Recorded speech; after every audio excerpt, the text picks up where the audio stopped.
So the first card you have in your past is the Eight of Swords. Yeah, yeah, horrible card. I hate this card. Very, very trapped, very claustrophobic. Obviously, lots of swords. Sometimes it can be about nasty words. It can be about a lot of things, but it's never good with this card. But yeah, I'm getting some kind of a gap. It's like a big gap, actually. So it feels like, yeah, it feels like you're where you wanted to be physically. It's like your environment. It actually feels quite content in your environment, and I'm just looking down at the Empress, and that kind of tells me that as well. So I think where you actually are physically, I think that's okay. Maybe you moved, which is strange in these times, because not many people are doing that, obviously. But because there's a house behind this woman, and obviously she's moved on from where she was, but she's still stuck in some kind of a situation. So, I think what's happened is maybe you've moved on mentally from someone, but maybe there's still a lot of emotion around you. So you're kind of stuck like this woman. Maybe you've got lots of words they said stuck around you. Maybe you've got lots of memories, or you've got lots of things that are still there, even though you moved on. Yeah, there might have been some. Yeah, maybe there were some lies or something like that. Because I'm getting this. Oh, I just want the truth. I just want things to be clear. That's what I'm getting. I want clarity. I want things to be clear. I'm really getting that word, clear. That's a really big thing. I keep on getting that clear, clarity. And look at this mud. Look at this mud in front of this poor woman. It's like that old saying, clear as mud, which is the opposite. So you had no clarity in front of you. So obviously what the problem was that you still had around you was that someone wasn't being clear, or they weren't being honest, and you still had that stuck around you in your energy. And you really, really wanted the truth. It was like you were with someone, you wanted the truth. They weren't giving you that truth that you wanted. And I think in your heart, you knew something wasn't right even before all this came up. Yeah, maybe you went looking for messages, looking for evidence, because swords can be about words, obviously. So we've got lots of messages. Maybe you're looking on their phone, maybe you're looking at emails, whatever it was, messaging, whatever messaging thing, Snapchat, whatever it is. And so looking for evidence of words, that's kind of what I'm getting. You went searching, and yeah, this is in your past, obviously. So hopefully you've moved on from the worst of this, but there's still some of this around you, with this circling, these swords circling this woman. So I think maybe there might still be a little part of you that wonders about this. You might think, well, maybe they were right. They were saying they were right, so maybe they were. I don't know, maybe they didn't do anything. But I think what this is telling you is, if your instincts are telling you that, and your heart's telling you that you're right, and you know that they're not doing the right thing, then you're right. You're right. If your heart tells you you're right, and if your instincts do, then you're right. And, she's got this blindfold on. She can't see anything. And, you don't need to see anything. You don't need to see the evidence if you know that in your heart. And I think that's what this is telling you. So, because it's like you've still got this little bit inside you that kind of questions yourself and thinks, oh, maybe I was wrong. Oh, I don't know. There's no evidence. And when there's no evidence, it can be difficult. But there doesn't have to be any evidence if you know that in your heart. You can tell when someone's lying to you. So don't ever question yourself. You're absolutely right if this is how you're feeling. And not just in relationships, in everything. Always follow your instincts. If you do that, you're right. I mean, how many times have you said to yourself, oh no, I won't follow my instincts. I've got a bad feeling around this, but I'll just do it anyway. It's always wrong. So just remember that, and that's what this is telling you.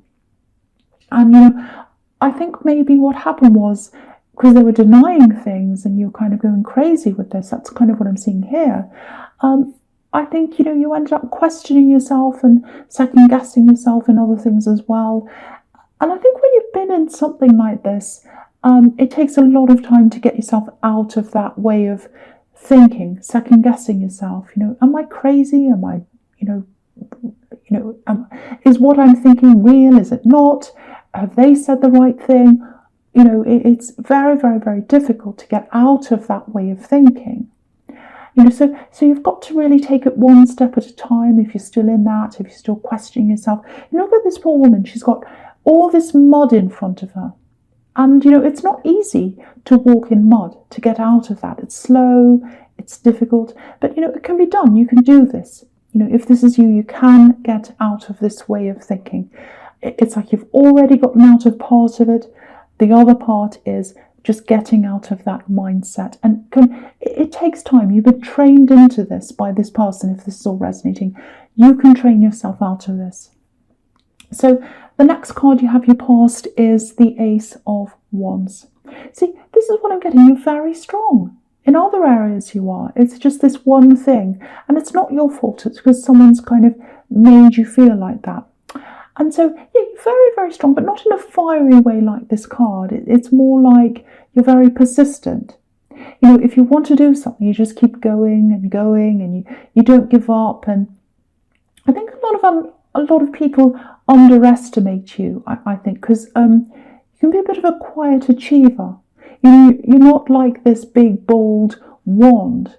You achieve things, you get things done, but you're a little bit quiet. And so what happens is, I think, you make up your mind about doing something, like, right, I'm going to go and do this.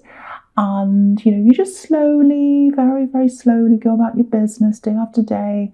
And then when you finish and people see the results, it's like, oh, I didn't even know you were doing this. Because you're not a talker, you're a doer. You're not a talker, you are a doer. And that's where your strength is. A lot of people talk, they don't do, they just talk. You're the opposite.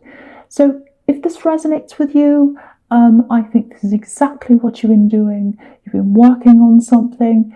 And, it's a little bit strange because in this climate, in this economic climate, there's lots of, obviously there's lots of bad things going on, bad timing, people who started things at the wrong time, people who opened businesses right before this. It's very, very sad, very, very sad. But with you, I'm not getting that. I'm getting perfect timing, absolute perfect timing. So it looks like you're working on something, or you're thinking of working on something, or whatever it is. And this is the perfect time to do whatever this is. It's like the perfect opportunity. So I'm not sure where you are with this. It might be a business, something you're working on, something you're thinking about doing. But if you're just starting this, keep going. I want to encourage you to keep going, because this is the perfect time for you to do this. Or wherever you are, keep going. It's something that helps you, and it's something that helps other people as well. It might be something spiritual, something to do with spirituality, because you've got the High Priestess, you've got the Four of Swords over there as well. It might be that. Because, I'm seeing you helping people. So if it is that, absolutely keep going, because that's really needed right now. And so, that's the upside of being persistent, is that you get things done very slowly without making a big, show of it. You just go ahead and you do your thing. But the downside of being persistent is, when you persist at something, something that might not be so straightforward, something that's a little bit, slippery. It's not a very good word, but that's the only thing I can think of. Slippery, like an octopus slipping through your fingers. That's how I'm seeing this axe, or this person. I don't know if it's an axe, but whoever this love connection is who wasn't honest with you, slippery. Because it's like you're trying to pin them down and say, tell me the truth, and they're kind of slipping away like an octopus. That's kind of what I'm imagining. So I know it's not funny, but I'm just imagining an octopus. So so it looks like you're trying to use that persistence, and you're trying to do that to find this evidence. But obviously you can't do that when, you can't use persistence on someone who's shady. You really can't do that. It's like, trying to walk around with a blindfold on, like this poor woman in the Eight of Swords. So, it's impossible. You can't do it. And I think you've learned that. And again, don't blame yourself. Please don't blame yourself for this. If someone can't be honest with you, it's not your fault. If they've got a problem with you, they really should tell you, instead of, making you feel paranoid and questioning and getting yourself into this kind of mode. It's really, really horrible. So please, please don't blame yourself for anything that's happened. All you can do really now is work your way out of this. work your way out of this. Okay, so the last card you have for your past is the Empress, which is absolutely beautiful. I love the Empress. She's so, she's just so peaceful. She's so restful, and she's just so content. And I just love to be like her, but I'm not like her. But anyway, I wish I could be like her. But yeah, look at this. This is all about resting. And so if this is you, if you're in this kind of mode, you deserve this. You deserve peace. You deserve this time by yourself, away from all this questioning, away from your own mind if you're still going through this. And yeah, I know this is probably only for some people, but I was seeing a house move or something like that. I was seeing that in the Eight of Swords. Change of home, going to a new place or something like that. So yeah, if that's what you're doing, there's a lot of nesting going on. Maybe you're decorating, and Virgos have really good taste usually in their homewares and things like that. And you really need, you're a tidy person as well. So if that's you, if you're in a new home or a new environment or something like that, really enjoy this. Just really make the most of this, especially if you moved away from this horrible old relationship, and you're in your own place and you can kind of have everything the way you like it, not the way someone else wants it. So really nice time. And because it's your space, if this is you, it's your space. Even if it's small, doesn't matter. Even if it's a tiny space, it's yours. That's the big thing I'm getting at. This is my place. This is my space. And a lot of people say, making your home nice and all that, that's all very trivial. It's not important. And they've got a point, actually. When you look at what's happening in the world around us, no, it's not all that important. But really, your environment can lift your mood. If you change a colour, it can change the mood. If you have even simple things like cushions, candles, obviously are my favourite thing. So can really, if you've been in a situation, which I think you have, where someone's made you feel as if, kind of don't know yourself, finding yourself again through, your own taste, your own environment, that's just yours, no one else's. It can be like therapy, actually. Even going, and I know no one's going out and buying anything, but even buying things online, even, you might be doing your own paintings, you might be just putting pictures on the wall, or just any little things you can do just to make yourself feel a lot better at home and, by yourself. So really enjoy this time, if this is you. Okay, so the first card you have for your present is the Queen of Wands. So I think this is reminding you of how strong you are, because it's right next to the Eight of Swords, where you've got this woman who's in this really weak position, and this queen is in this super strong position. She's up really high, she's got lions everywhere, she's proud of herself. So the opposite. So this is reminding you, no, the real you isn't this person in the Eight of Swords who's kind of questioning yourself. The real you is this queen. So, so that's you. And, okay, this is what I'm getting at. I'm getting a little bit of risk. So you're probably not all that into risks. I don't think you are as a Virgo, but no one's into risks right now. No one wants to take risks with their money or their jobs or anything. We're all kind of sitting tight and waiting to see what happens. But I think with this thing you're working on, if that was resonating with you, I'm seeing a choice here, and I'm seeing some kind of big choice coming up. It's like a big decision. And yeah, this is what I'm getting. I'm getting, put yourself out there. You're going to have to put yourself out there.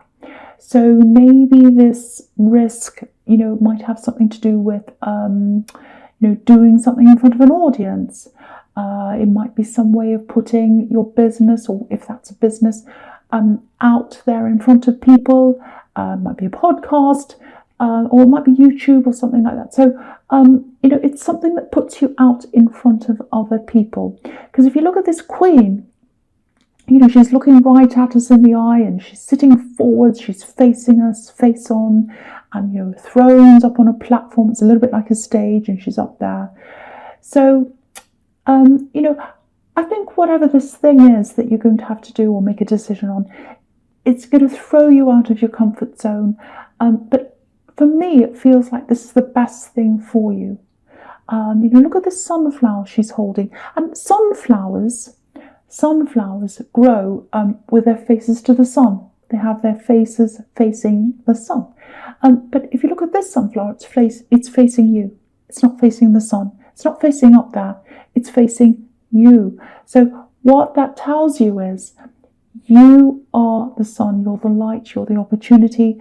This is going to come from you. So you're going to have to be front facing in something. Your face is going to have to be out there facing people or something like that. So you're going to put yourself out there, or you're going to have to put yourself out there, I should say, with this thing, because that's where the growth's going to be. That's going to help you to step forward, bring your confidence back and all of that. That's really going to help you to move forward, because at the moment, the Eight of Swords woman, she's got all this mud, she's finding it really difficult to move. If you put yourself out there, take a little bit of a risk, it's going to be scary, but it's going to really push you out there, push you forward. The other thing is, I don't want to say any more about this axe love, if it is an axe. I don't know if they're still in communication with you, but I'll just say this. Just watch out for, a late night text. We all know what that's about, late night texts. But that's all I'll say about that. Just watch out for that. And, you've got the King of Swords here as well. Very clear message. Guard yourself against this, because, you've got the devil down there as well. So, okay, there's something else here, a little bit strange. Yeah, okay, I don't want to make anyone upset. I just want to warn you. So there's definitely someone watching over you. This is what I'm seeing. Yeah, I don't know if you could see this, but there are two little angels just on this king's shoulder, and they're all watching over him, or they're both watching over him, I should say. They're kind of watching over him, they're protecting him, because that's what this card's about. It's about protection. Okay, I'm getting music. Yeah, there's music. So, again, I don't want to upset anyone, but this might be someone who's not here anymore on this earth, so it might be that. Now, there's lots of music here, so I don't know whether someone used to play an instrument or practice an instrument or something, because it sounds a bit like practicing. I'm getting kind of repetitions of notes, like scales, when someone practiced something like that. So all of that kind of repetition of notes like that, so something like that. So if that makes any sense to you, probably not my terrible singing, but if that makes any sense to you, you know who that is. It's kind of like communication through music. So maybe you've heard some music that reminds you of this person, and if that resonates, if you have heard that, that might be their way of showing you that they're around you and that they're protecting you. It might be a song that you both used to hear that kind of takes you back to when you're with that person.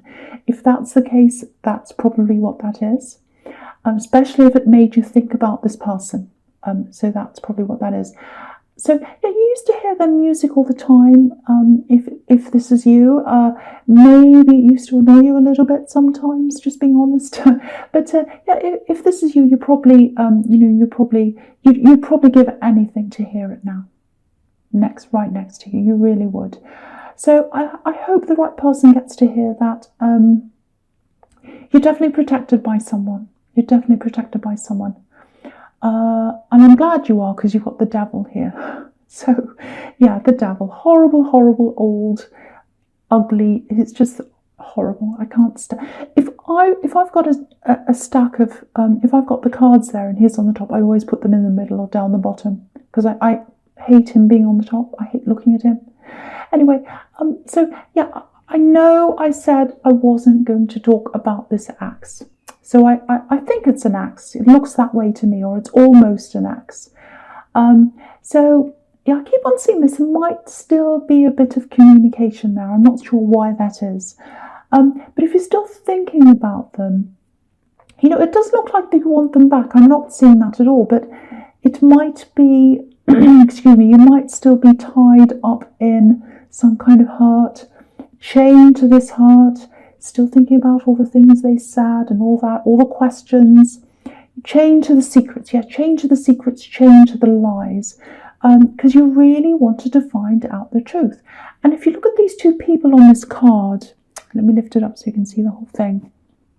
Okay, so yeah, they're chained to the box. They're not chained to the devil. They're actually chained to this box that this devil's sitting on. And the box is black. It's opaque. It's not transparent, so you can't see through the box. So whatever's inside the box is hidden. So it's secrets, it's lies, it's things that you weren't being told. Sometimes this can come up as a phone. Look at the shape of the box. A locked phone, a phone that someone has put a password on. Maybe the secrets are inside the phone. So it's something like that. And you're chained to that, if you are. So yeah, it might be that you're still asking yourself questions like, oh, what was on the phone? Did they delete that message? All that kind of thing. So it's all part of getting through that default mode of questioning yourself, because it has turned into your default mode, I think, because of the way they made you kind of really, really crazy. That's what I'm seeing. You'll get through this. I can see that you are going to get through this. Again, same thing that I was seeing in the Eight of Swords. It's going to take time, but you will get through this. And if you're still in contact with them, definitely try and stop that contact if you can. If you have to talk with them, sometimes, if you have children with them, that might be the case. Or maybe there's some other reason. If you have to talk to them, minimize the contact as much as you possibly can. Because, I hate to say this, but even though you thinking about this all the time and questioning this all the time, I really don't think it's going to get you to the answer. I think even if you ask them, even if they were right in front of you and you could ask them all the questions, I still don't think you'd get to the answer. So I think you've just got to let this go if this is you. Because if this is you, you're really wasting your energy and your time on this. And what that's doing is it means that you're spending your energy on this person. And really, you don't want to be doing that. You want to be spending it on you. So really have a think about that. Every time you think about them, think, nope, I'm wasting my energy on them. I need to turn that onto me. What can I do for myself? What can I do? Can I go for a run? Can I do something that's going to educate myself? Can I do something that nourishes myself? Can I meditate? Can I give myself some healthy food? What can I do that's good for myself? Instead of spending that on them, I'm going to spend it on myself. So try and do that. That might help you. I don't know. It's just an idea. Okay, so the first card you have for your future is the High Priestess, which I absolutely love. I love the High Priestess. Beautiful spiritual card. Again, very, very peaceful like the Emperor. So you've got this peace around you now because you're away from all this now.